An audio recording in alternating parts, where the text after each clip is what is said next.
CBS 2 News at 6. Good evening. I'm Michael Pomerantz. I'm Dana Tyler. Another bombshell in the Governor McGreevey scandal. Moments ago, an attorney for Golan Sipple, the alleged other man in McGreevey's life, levied allegations of sexual misconduct against the governor. CBS 2's David Diaz was there, joins us now live with late details. David?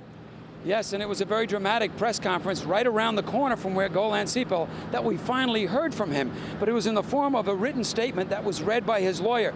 In that statement, the former Israeli aide to Governor McGreevey painted himself as the victim of repeated sexual harassment. While employed by one of the most powerful politicians in the country, New Jersey Governor McGreevey, I was the victim of repeated sexual advances by him. Such conduct and Mr. McGreevey's behavior caused me such emotional distress and turmoil. When I finally dared to reject Governor McGreevey's advances, the retaliatory actions taken by him and members of his administration were nothing short of abuse and intimidation. Okay, now CBS 2 has learned that Golan Sipple was minutes away from getting the $5 million that he sought to keep quiet about his affair with the governor. Now, sources say that a small group of Governor McGreevey's wealthy friends came up with the millions of dollars to pay Sipple not to talk about not to file that sexual harassment suit. And those same sources say that it was minutes before yesterday's scheduled press conference that Governor McGreevey nixed the deal and resigned. Our only goal was to obtain justice. In fact, it was Mr. McGreevey's representatives who, without provocation, offered a sum of money to make my client go away. Okay, now the lawyer said that they would still hold out the possibility of that sexual harassment suit being filed, although there's growing doubts that that will ever happen now. But he did say that was still a possibility in the future. We're live on the West Side. David Diaz, CBS 2 News. Back to you. Thanks, David. And we'll have more on the Governor McGreevey scandal in just a moment. But first, another major story tonight. Hurricane Charlie, a powerful Category 4 storm, has made landfall near Port Charlotte, Florida. CBS reporter Aline Sergani is there and filed this report as the hurricane struck. The streets of Port Charlotte are almost empty this afternoon as thousands heeded the call to get out of Charlie's way or else. And it's been no different right up the Gulf Coast. Almost 2 million people have left their homes. I take it serious. It can get nasty quick. I recommend everybody take it serious. And serious is the word. Charlie's winds have the potential to cause extreme structural damage. This is the nightmare scenario we've been talking about for years. After grazing the Florida Keys early Friday, the powerful hurricane gained strength and is now packing winds up to 145 miles per hour. With a punch that's gained strength as the day has gone by, Hurricane Charlie is barreling along. There are long hours ahead before residents here in the Sunshine State can breathe easy. Aline Sergani, CBS News, Port Charlotte, Florida. And we are tracking Hurricane Charlie in the CBS 2 Weather Center, looking ahead to the storm's impact on our area. Meteorologist John Bolaris joining us now with the latest. John. Yeah, hey, Michael, it's really unpredicted, the intensity level of Charlie, and that right-hand turn was not forecast as well. Again, very tough to call these storms, and this one exploded this afternoon from a Category 2 to a Category 4 with 145-mile-per-hour winds. Now it's buzzing across Florida, entered near Port Charlotte, just a little bit west-northwest of Fort Myers, Florida, and now continues to push across the Sunshine State with hurricane-force winds going to stretch across Orlando as well and then back up the East Coast for a while. Let's check out our map, and you can see the current track projected will take it up the East Coast. It may regenerate as a full-fledged hurricane once it weakens overnight, and then the Carolinas could have a major problem come Saturday, and then us will get the leftovers with some heavy rains and winds possible for late Saturday night, Sunday. All the details on that in just a little bit. Dana and Michael. All right, we'll see you then. Thanks, John. More now on our top story, the scandal surrounding Governor McGreevey. Lawmakers in New Jersey are still reeling from his sudden resignation, and CBS 2's Jay Dow joins us live tonight from Trenton with more. Jay? Michael, with Governor McGreevey's personal life now out in the open and sexual harassment allegations pushing his political career into an ever-widening tailspin, the big question now is, can the governor withstand public and political pressure to leave office earlier than he would like to? In Trenton, reporters waited in vain this afternoon for the other shoe to drop as the Mercer County Courthouse closed, a potential sexual harassment lawsuit from Governor James McGreevy's former lover still unfiled. It was only yesterday that the governor confessed his homosexuality, an extramarital affair with a man, and his plans to resign effective November 15th. McGreevy appointed Siepel, an Israeli citizen who has so far remained out of sight, to a state homeland security position. McGreevy reported of Siepel's alleged multi-million-dollar extortion plot to the FBI only yesterday, and a source familiar with details of Siepel's allegations say they are, quote, graphic and lurid. Republicans are going for the jugular. I am joined today by Republican leaders in asking the governor to do the right thing, to go beyond what he did yesterday and resign now. Resign now. James McGreevy's primary struggle now is to stay in office long enough to avoid a special election. Democratic State Senator Richard Cody and soon to be acting governor. I think the governor has admitted he made a mistake in the hiring, and it's time to move on. If Governor McGreevy leaves office before September 3rd, we will have a special election. It could play big on the national front and in the state front. Of course, you'd expect Republicans to push the issue until the very end. We're live in Trenton. Jay Dow, CBS 2 News. Dana. Thanks, Jay. There was shock and disbelief over the McGreevy bombshell, but almost immediately came overwhelming support for the scandalized governor. CBS 2's Marcia Kramer is here now with that part of the story. Marcia? Well, Dana, Jim McGreevy's startling resignation isn't sitting well with some voters. His office has been inundated with emails, 2,900 in less than a day, an average of more than 100 an hour. And they are overwhelmingly positive. Some New Jersey voters we spoke to today in West Orange also agree he didn't have to throw in the towel. As long as he does his job, who cares what he do in his personal life? If Clinton could be president, why can't McGreevy be governor? New Jersey Governor James McGreevy may have decided to resign his post effective November 15th, but lots of New Jersey voters think he should stay. They like the guy and they like the job he's done for the Garden State. Among the emails received by the governor's office include this one from an Edgewater Park woman. In the 2 very short years in office, you've addressed many, many subjects and implemented positive change, the woman wrote. Don't resign, don't give up, don't give in. A man from Westmont said, quote, "It took a lot of courage to do what you did today. I was going to vote for you next year and still would." A woman from Flemington said, "I admire you for the forthright way you handled this personal tragedy. If you should ever re-enter politics, I would be proud to vote for you." And a woman from South Plainfield said, "I want to say that I feel terrible that you felt it necessary to resign. You've done a good job for our state, and you will be sorely missed." Joe Cryan, the vice chairman of the New Jersey Democratic Party, explained the outpouring of support during a taping of today's Sunday edition. He's been a leader in so many different areas. There's a place for leadership in government, whether it's in elected office or whether it's in other areas. You can't live someone's life for them, but you can certainly hope that they come back and continue to make a contribution. He deserves to do that. One man who doesn't agree is Brett Schundler, who ran for governor against McGreevy and lost by 15%. He raised the issue of Golan Sipel, the man McGreevy reportedly had an affair with. Why did Golan Sipel decide to bring his charges now, Schundler asked.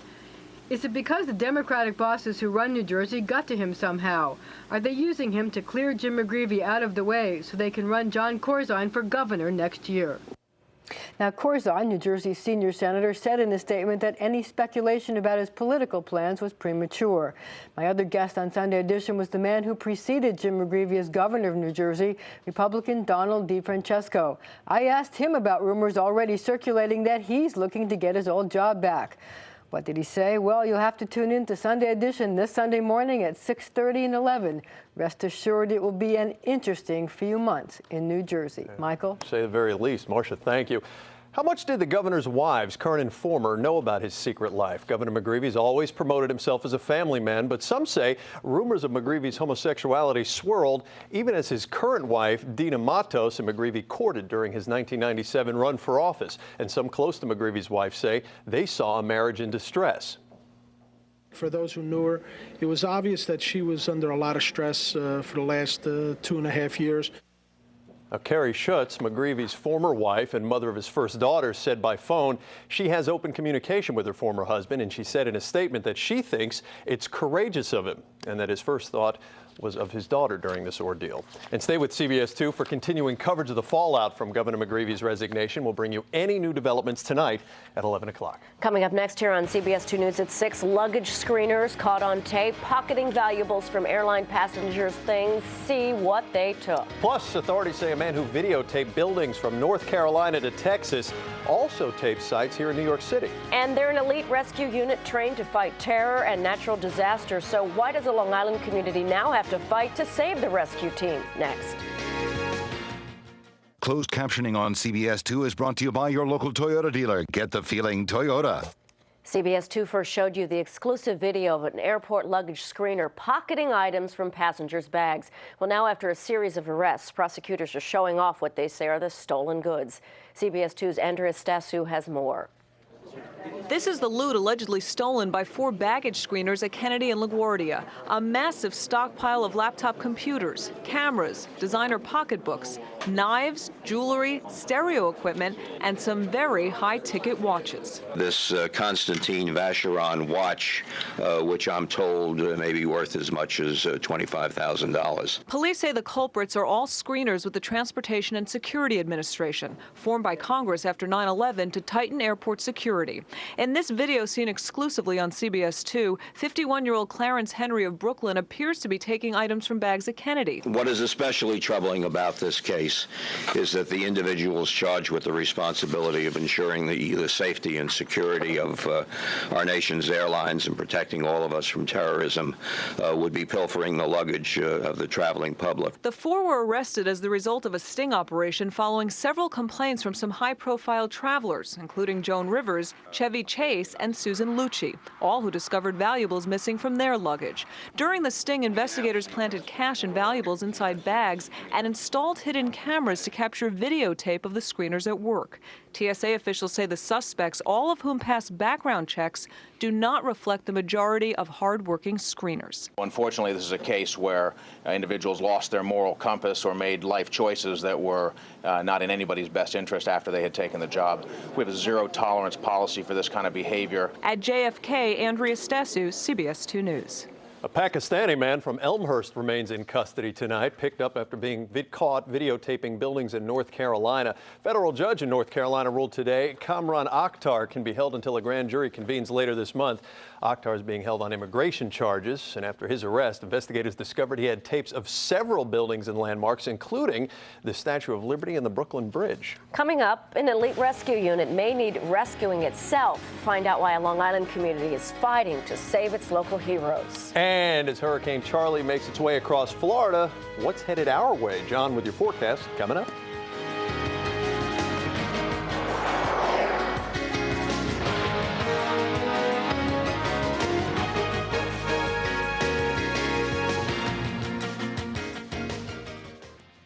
A battle is brewing on Long Island tonight to save an elite Air National Guard unit famous for its daring rescues. The unit's bravery even highlighted in the movie The Perfect Storm. CBS 2's Jennifer McLogan has the story. Year-round, citizens of the Hamptons call this place one of the area's greatest assets. The 106th Air National Guard unit at Gabreski Airport. Now some here fear it is threatened with closure. The government will soon announce that about 20% of its bases nationwide will be shuttered. This is only one of 3 units in the country capable of the most dangerous combat, search, and rescue missions. And as we evaluate ourselves, this base against those criteria, as I say, we hit it out of the park. Citizens here in West Hampton and beyond appear incredulous that the base could be targeted in next year's cuts, pointing to the highly trained parajumpers, or PJs as they're called, the guys immortalized in the book and movie The Perfect Storm. They risk their lives to pull American soldiers out from behind enemy lines. And this unit from the East End is responsible for the safety of the space shuttle. The hole that it would create in the Northeast in terms of homeland defense would be enormous. Christina Kepner of the Quagga Association fears losing the linchpin to Homeland Security, and the local chambers of commerce say it would be an economic disaster. The 106 provides about 1,275 billable jobs every year and a $30 million payroll, and the Suffolk County Economic Development Commission calculate that represents about a $100 million economic impact to Suffolk County. Both New York senators say they're fighting Washington on this, adding that once a base gets on the department's elimination list, it's nearly impossible to get the decision reversed. From West Hampton, Jennifer McLogan, CBS 2 News. A landmark New York City hotel has been sold. A U.S. investment group is buying the Plaza Hotel for $675 million. The sale, which includes the adjoining property on Fifth Avenue, is expected to be completed before the end of this year. The Plaza has been losing money because of rising operating costs and the weakening economy. Let's get a look at that weather. We've got Charlie coming. We've got rain outside now. Yeah, a mess. It really is. And Charlie wasn't forecast to become this strong and make that quick of a right-hand turn. Charlie this morning was a Category 2, winds of 105, and then quickly ignited to a Category 4, winds in excess of 145. Let's check out what Charlie will mean for us in just a little bit. Here's some tape earlier today, Port Charlotte, Florida, right where Charlie made his entrance there, slammed into the harbor with a storm surge of 10 feet to as high as 18 feet, winds 145, gusting to 165. Right now we have one unofficial report right around that neighborhood. Winds were gusting on the surface. One report just coming in now, gusting to 127. Central Park at 73, Newburgh 77 degrees, Port Jervis 75, Toms River 72. We swing a little bit eastbound now, and temperatures, again, mainly in the 70s, and we still have some showers. We're going to show you that on our satellite radar. Showers from the remains of once Tropical Storm Bonnie, and those showers continue to kind of whiz right up the coast. You can see that band of showers moving through the back edge through central New Jersey right now. That will go through here next couple of hours, and it'll be a rain-free night, let's say after 8, 9 o'clock as that rain moves away. And then we got to turn our attention to Hurricane Charlie. As of 5 o'clock, even over land, winds still remain sustained at 140 right around that eye of about 30 miles in there, right around that donut in there. Moving to the northeast at 22 miles an hour, located 95 miles now southwest of Orlando. Orlando will experience very strong winds, hurricane force winds, and very heavy rains as Charlie continues to sweep right across Florida. Will reemerge near St. Augustine overnight and then race up the coast. Maybe once again, it may weaken overnight to a tropical storm and then as a hurricane and then regenerate, perhaps do some damage to the Carolinas come Saturday afternoon, sweeping in there. And then we get the remains on Sunday. Right now, it's kind of hard to say exactly what we'll get. It will depend exactly on the track and intensity of Charlie. But hurricane warnings already flying all the way up into the Carolinas as we speak, extended up the coastline. Tonight, showers ending. Saturday, mainly a dry day Saturday. Rain after midnight Sunday. Localized heavy rain, strong gusty winds, and some flooding likely depending on Charlie's exact track. And there is some coastal concerns because if Charlie takes more of a western track on the eastern flank for the coast, that means tropical storm force winds in excess of 39, rip currents and beach erosion likely come Sunday morning into Sunday afternoon. Your forecast for tonight, the showers will be ending around 9 o'clock, then mild and muggy. Some fog developing overnight, 70. Clouds tomorrow, morning fog, then hazy sun, humid, maybe an isolated storm, but mainly a dry day, 83. Charlie comes up the coast for us after midnight Saturday, and really the main impact should be Sunday morning with Charlie, with strong gusty winds and some heavy rains, and then everything clears out later on Sunday afternoon and Monday, of course. It's a lovely day on Monday. Funny how that happens. Yeah, timing is everything. Thank you, Johnny. Okay. 3 Metro North Railroad passengers were bruised and cut in a train accident this morning. Their train went about 20 feet past its stop at Grand Central and then crashed into a bumper at the end of the track. But it's what happened after that that's still causing some controversy. Even Metro North says railroad employees mishandled the situation. More on that in tomorrow's Journal News. Michael. Sports coming up next. Chris Raggy's live in New Orleans. Jets Saints preseason game number 1 coming up on our air in just a couple of minutes. We're going to talk with the head coach, Herm Edwards, when we come back. Stay with us.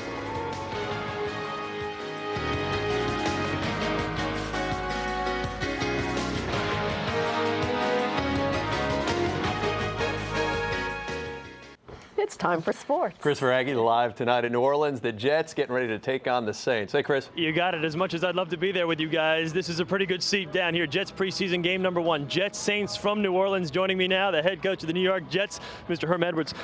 Coach, let me ask you right off the bat, you got to be happy. Put last year in the rearview mirror, start things fresh right tonight. Well, it's a new evaluation period for us, obviously, looking at a lot of young players, but also some veteran guys. And this gives you kind of barometer where you're at as a football team, your first preseason game. And then it gives you opportunity to, whatever you don't like, to try to clean it up before the season starts. We talked to Chad this week. Seems real excited, like the rest of the guys, to get out here and kind of start anew. Do you have to kind of temper the excitement with some of these guys? Tell some of your starters, you know what, have fun, but don't have too much fun just yet. No, I want them to be that way. I really do. And I think we have to play that way. We have to be a team that plays with a lot of energy. I think we do. We have a very young football team, so it's good to play with energy. Energy kind of combats some of the errors you might make during the contest. Well, if they follow their head coach's lead, there's going to be plenty of energy out here. You've been preaching all week long. You know what? The winning begins tonight versus New Orleans. Even though it's the preseason, you guys got to learn how to win, and you got to make sure you repeat that feeling in the regular season. No doubt about it. We're all creatures of habit, and I think when you win, it just carries over to winning during the regular season. And we've always done that in the preseason. We've always had the mindset to try to win the game. And you know, at the end, the young players are going to have to do it for us, and they need to know that, because we're going to count on them during the season. Lots of youth on defense. I know Donnie Henderson's defense has a lot of guys doing some things, kind of take at 11. Live in New Orleans, I'm Chris Raggi. Let's go back to you. You're in the better place there, Chris. No rain for you, I guess, huh? Yeah, well, it's nice being indoors. Oh, that's why. Thanks. See you All right, tonight. guys. Let's take a quick look at what's coming up tonight on CBS 2 News at 11. Roz Abrams in the newsroom for us. Roz. Thank you, Dana. Coming up tonight at 11, much more on the political fallout from the Governor McGreevey scandal, plus the latest from John Bolaris on Charlie's powerful path in Florida. We will have live team coverage, plus an up-to-the-minute look at the weekend weather here. Also, the fascinating new therapy for people with poor vision. See how doctors are using oxygen to breathe life into damaged eyes. Join us tonight for CBS 2 News at 11. Michael and Dana, back to you. Thank you, Ross. And it is CBS 2 News at 6. I'm Michael Pomerantz. I'm Dana Tyler. Next on the CBS Evening News, the latest on the path of Hurricane Charlie. Have a great night. Good night.